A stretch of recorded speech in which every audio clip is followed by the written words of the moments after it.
Hello dear students, I welcome you all to my YouTube channel.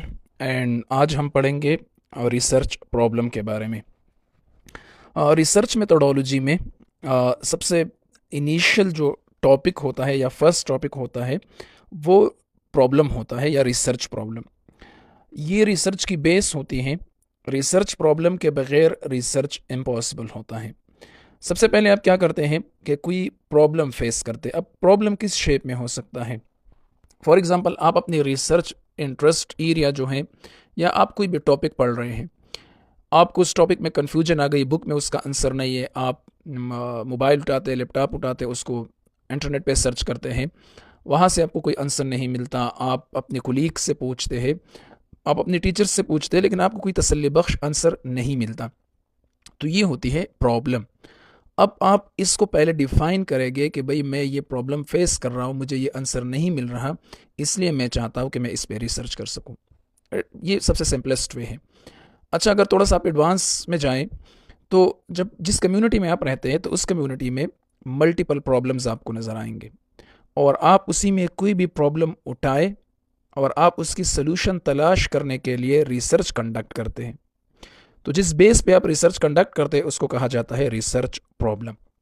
Research problem specifically हमारे पास वो issue होता है जिस इशू को आप चाहते हैं कि अपने रिसर्च पे क्या कर ले, अपने रिसर्च के थ्रू उसको सॉर्ट आउट कर ले या उस प्रॉब्लम को सॉर्ट आउट कर ले। सही है। तो ये बेसिकली एक इशू होता है। क्या होता है? इशू। और ये किस तरह इशू है? ये ऐसा इशू है कि आप चाहते हैं कि आप अपने रिसर्च पे इस इशू को क्या कर ले, हल कर ले, इसकी सोल्यूशन फाइंड कर ले। सही है। ये हो सकता है आपकी कम्युनिटी में कोई डिजीज़ हो सकती है, आपकी कम्युनिटी में कोई पैंडमिक हो सकता है, ये कोई भी चीज़ हो सकती है, आपके हेल्थ रिलेटेड फील्ड से कोई चीज़ हो सकती है, आप किसी इंस्ट्रूमेंट पे रिसर्च कर सकते हैं, आप किसी मशीन पे कर सकते हैं, आप किसी टूल पे कर सकते हैं। सही है। लेकिन मकसद ये है कि जब तक आप कोई प्रॉब्लम फेस नहीं करेंगे, जब तक आप कोई कोई ऐसी सिचुएशन फेस नहीं करेंगे जहाँ पर आपको लर्निंग की ज़रूरत हो, जहाँ पर आपको नॉलेज एक्सपोज करने की ज़रूरत हो, जहाँ पर आप इमीडिएट प्रॉब्लम सोल्यूशन की तरफ जाते हैं, जहाँ पर आपको कोई ऐसी सोल्यूशन, ऐसी प्रॉब्लम नज़र आती है जो आप सोचते हैं कि आपके रिसर्च की वजह से वो आप सॉर्ट आउट कर सकते हैं, तो उसको हम कहते हैं रिसर्च प्रॉब्लम। मैं एग्जांपल देता हूँ, आसान एग्जांपल, कि फॉर एग्जांपल को हार्ट में जो है, को हार्ट में फॉर एग्जांपल कोई डिजीज़ है, जिस तरह डायबिटीज़ हो गई, डायबिटीज़ की रेट जो है वो बहुत तेज़ी से फैलने लगी। सही है। और ये एक अलमिया बन गया, एक इशू बन गया पूरी कम्युनिटी के लिए। सही है।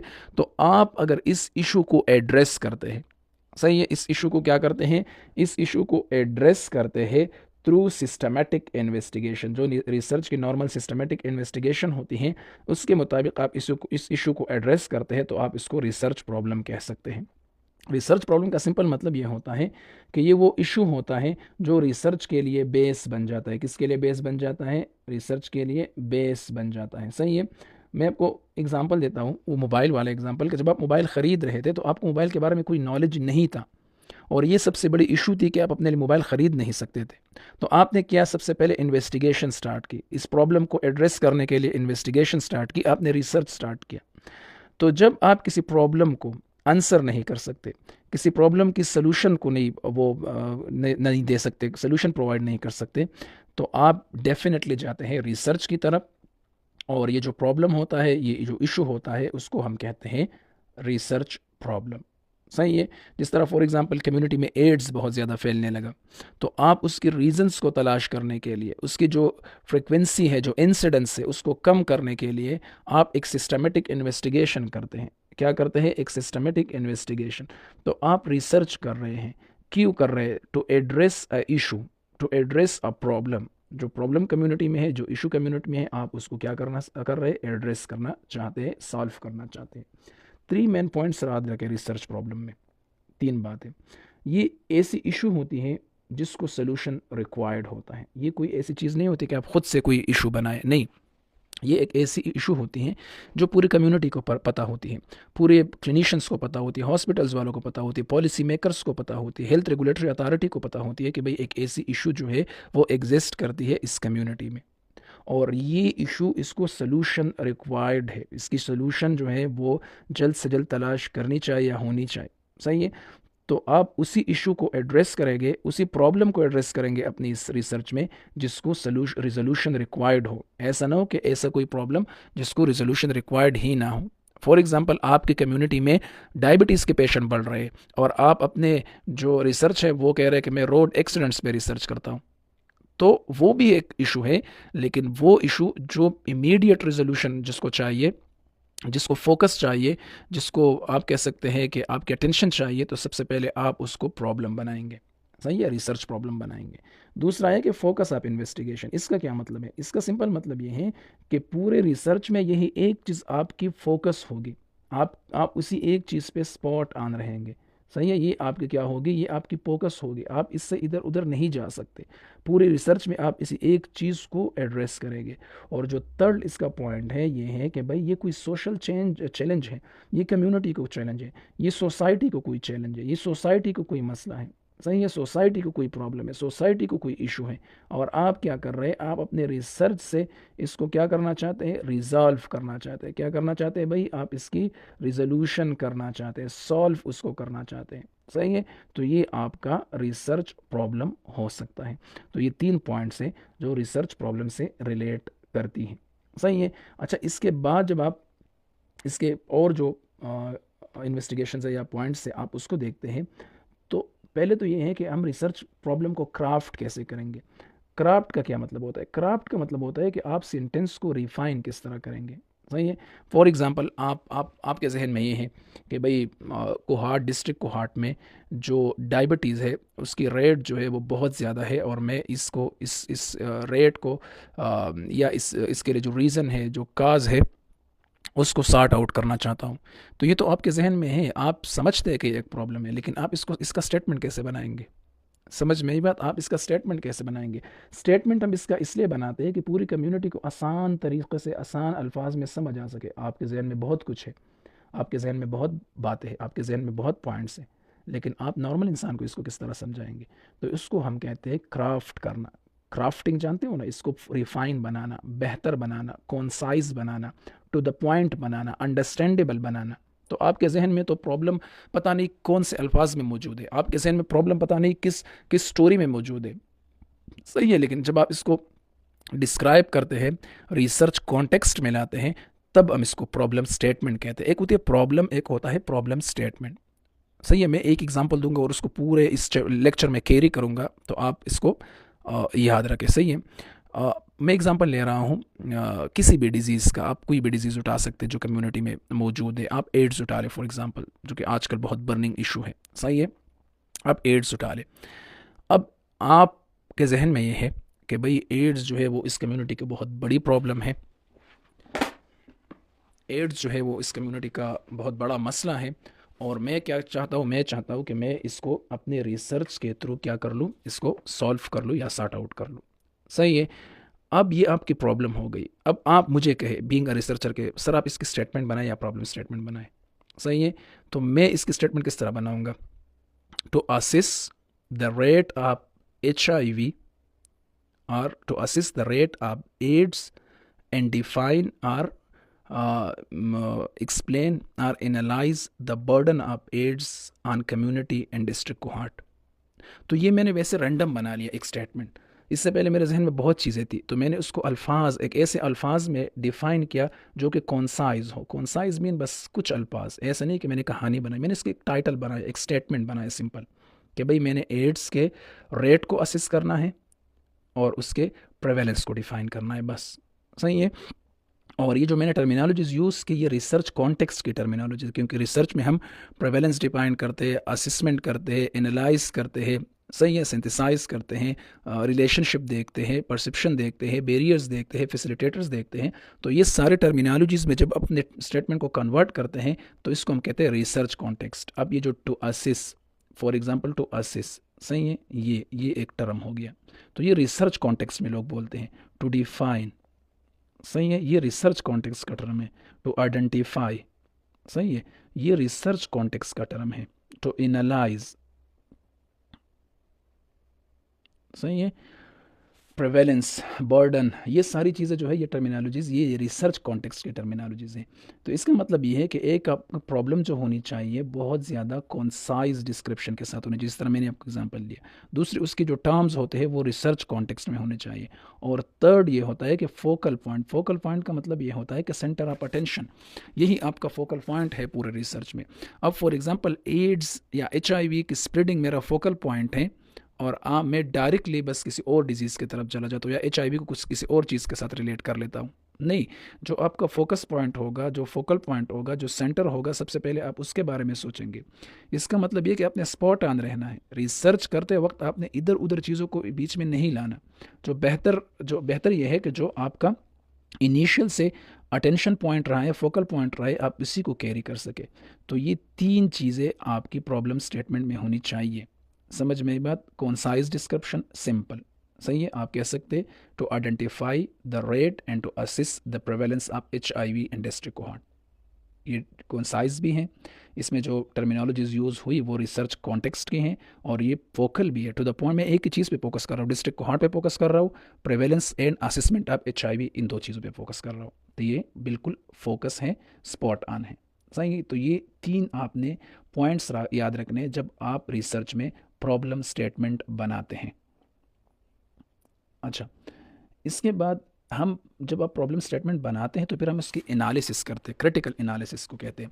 क्रिटिकल एनालिसिस का सिंपल मतलब ये होता है कि भाई आप उनको उस प्रॉब्लम स्टेटमेंट को एक्सपर्ट्स को देते हैं, अपने सुपरवाइज़र को देते हैं, अपने कुलीग्स के साथ उसको डिस्कस करते हैं, तो वो उसकी इवाल्वेशन करते हैं। हमारे भी यहाँ होता है, हमारे जितने भी फैकल्टी मेंबर्स होते हैं, जब वो अपना रिसर्च टॉपिक या टाइटल सेलेक्ट करते हैं या प्रॉब्लम सेलेक्ट करते हैं, तो फिर वो बारी बारी हमसे वो क्या करते हैं, हमसे वो कहते हैं कि भाई आप इसको देख ले, आप इसको ऑब्जर्व कर ले। तो फिर हम क्या करते हैं, इसको कहते हैं क्रिटिकल एनालिसिस।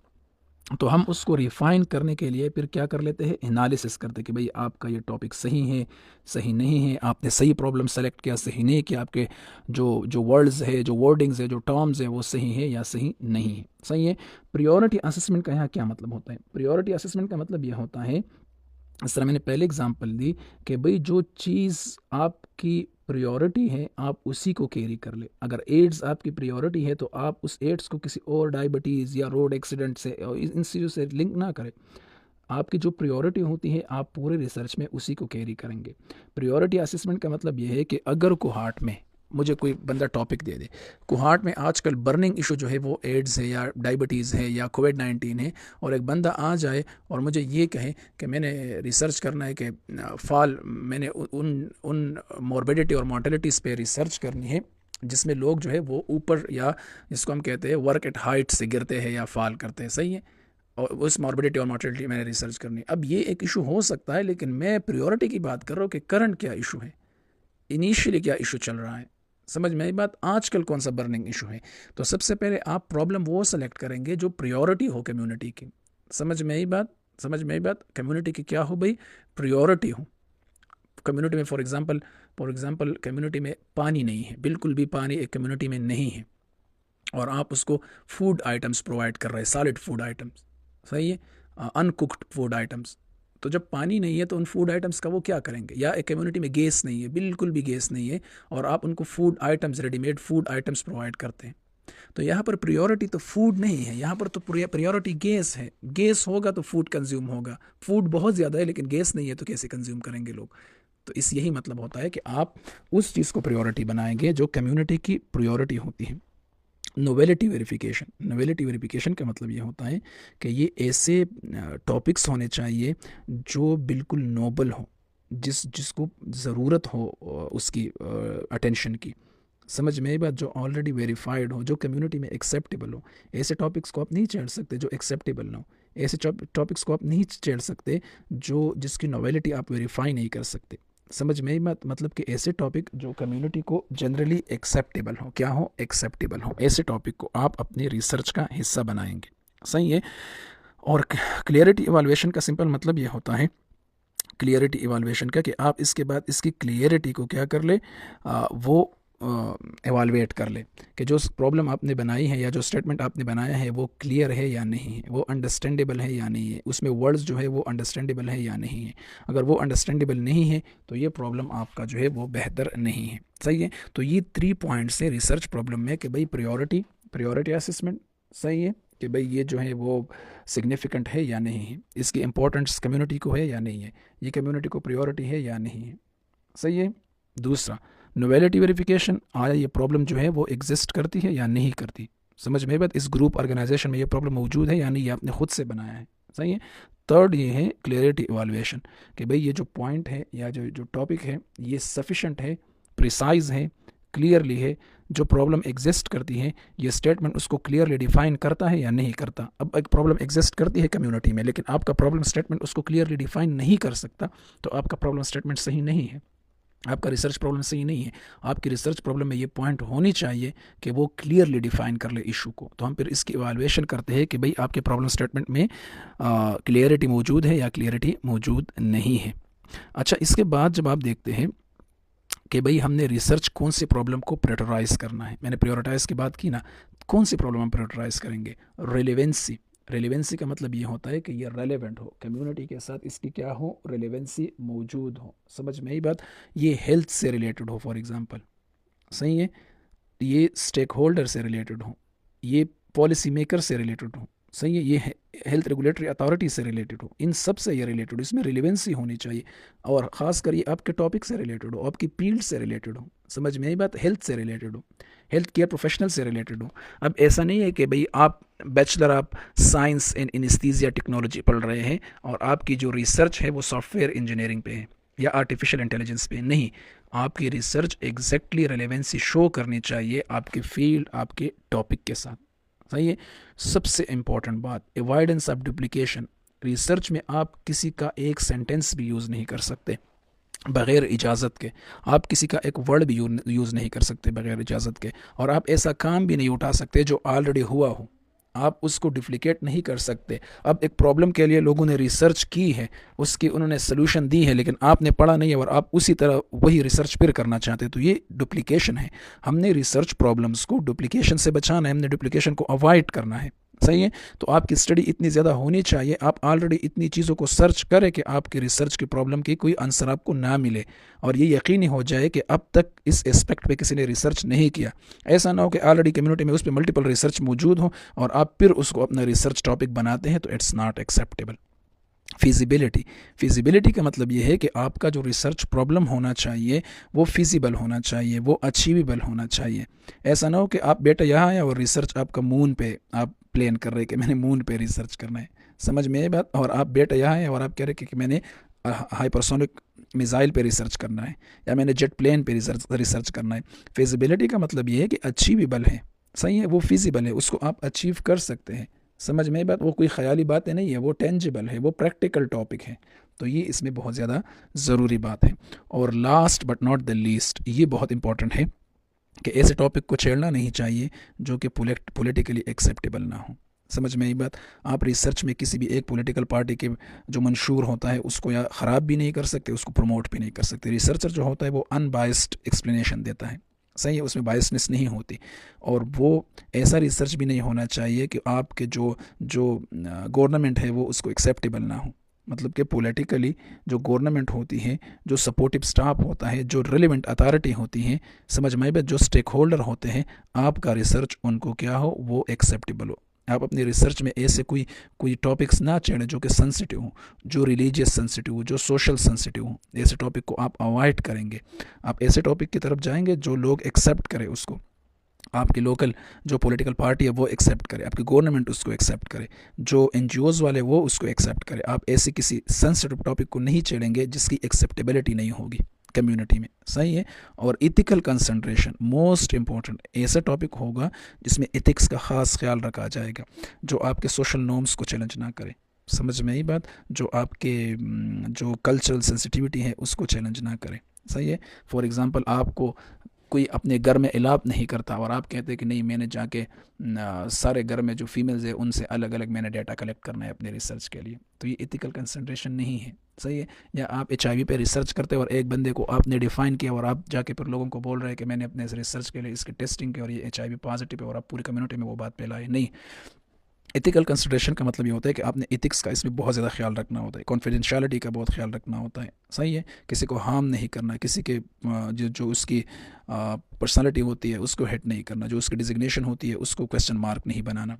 तो political acceptability and ethical consideration are two most important thing in research. सही है, ये नहीं होगा तो आपका रिसर्च आगे कंडक्ट ही नहीं हो सकता। सही है। फिर हम स्टेटमेंट को किस तरह फॉर्मुलेट करेंगे, आसान है, इसको हम कहते हैं define refine define refine define refine. आप क्या करेंगे, आप अपने सेंटेंस को तब तक रिफाइन करेंगे जब तक वो आपको ये लगे ना कि ये अब एक्सेप्टेबल है। सही है। अब मैं आपको क्या एग्जांपल दूँ इसकी।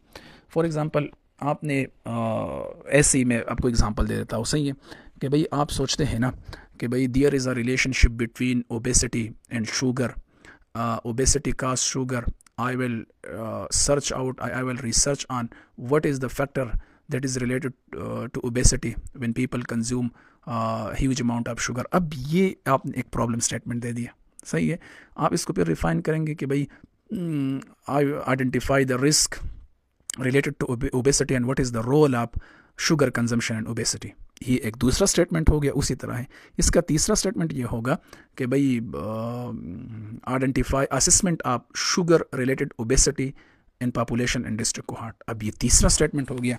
तो भाई ये स्टेटमेंट जब आप डिफ़ाइन करते हैं, रीडिफ़ाइन करते, तो क्या होता है, इसमें रिफाइनमेंट आती है। क्या आती है? रिफाइनमेंट। और रिफाइनमेंट ये होती है कि आपका जो स्टेटमेंट होगा वो बहुत ज़्यादा अंडरस्टैंडेबल, एक्सेप्टेबल एंड डिस्क्रिप्टिव बन जाएगा जब आप इसको बार बार डिफ़ाइन करते और रीडिफ़ाइन करते। तो मैंने आपको एग्जाम्पल दे दिया इसकी शुगर और ओबेसिटी से रिलेटेड। इनिशियल आर्टिकुलेशन का मतलब ये होता है कि सबसे पहले आप उसको रफली लिख लें। सही है। रफली का मतलब ये होता है कि जिस तरह मैंने आपको इनिशियली बताया कि आपके जहन में कोई बात आ गई तो आप उसको मल्टीपल सेंटेंस में लिख ले, 5 सेंटेंस में लिख ले, 10 सेंटेंस में लिख ले। ये आपकी इनिशियल आप उनको वर्डिंग देते हैं जब आप एक प्रॉब्लम को इनिशियल वर्डिंग दे रहे हैं या अल्फाज दे रहे हैं। समझ में ये बात। इसके बाद आप जो है इसको हम कहते हैं statement of anticipated learning. Statement of anticipated learning का मतलब ये होता है कि आप कंप्लीटली उस प्रॉब्लम को आइडेंटिफाई कर ले, अंडरस्टैंड कर ले। सही है। और फिर आप ये देख ले कि जब ये रिसर्च कंप्लीट होगा तो इस रिसर्च से क्या लर्निंग आएगी। सही है। तो इट मीन्स कि अब आपको अपनी रिसर्च की पूरी तरह क्या आ गई है, समझ आ गई है। सही है। तो यहाँ पर आप फिर नॉलेज गैप को देखते हैं रेदर देन मेथोडोलॉजी। सही है। अब आपको ठीक ठाक पता चल गया कि ये प्रॉब्लम स्टेटमेंट किस चीज़ को आंसर करेगा। सही है। अब आपने प्रॉपर लर्निंग की, क्या की? प्रॉपर लर्निंग की। तो अब आप इसको एक ऐसे स्टेटमेंट में चेंज कर लेंगे इनिशियल आर्टिकुलेटिंग को, ताकि लोगों को सिर्फ ये समझ आ सके कि ये रिसर्च असल में किस चीज़ को आंसर करने वाला है। सही है। तो बार बार जब आप लर्निंग करते हैं, आप समझ आ जाती हैं, तो फिर आप एक ऐसा स्टेटमेंट फॉर्मुलेट करेंगे जो आपके रिसर्च के जिस प्रॉब्लम है, जो प्रॉब्लम है उसको क्लियरली आंसर कर सके। सही है। जिस तरह मैं तुमसे आपसे पूछता हूँ व्हाट इज़ योर नेम, तो ये एक ऐसा क्वेश्चन है, कि इंटेंडेड है कि आप इसके आंसर में अपना नाम बताएंगे।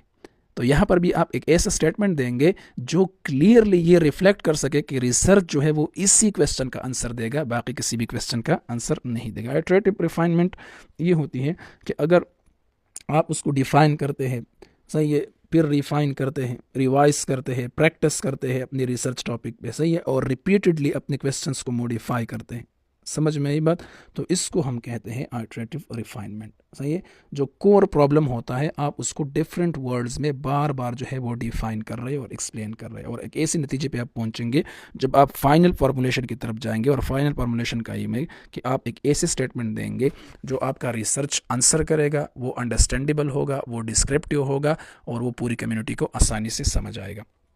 तो ये हमारी चंद डिस्कशन थी रिसर्च प्रॉब्लम से रिलेटेड, और होप्स हो कि आपको इससे थोड़ा बहुत आइडिया होगा कि रिसर्च प्रॉब्लम और प्रॉब्लम स्टेटमेंट क्या होती है। इंशाल्लाह मिलते हैं नेक्स्ट लेक्चर में।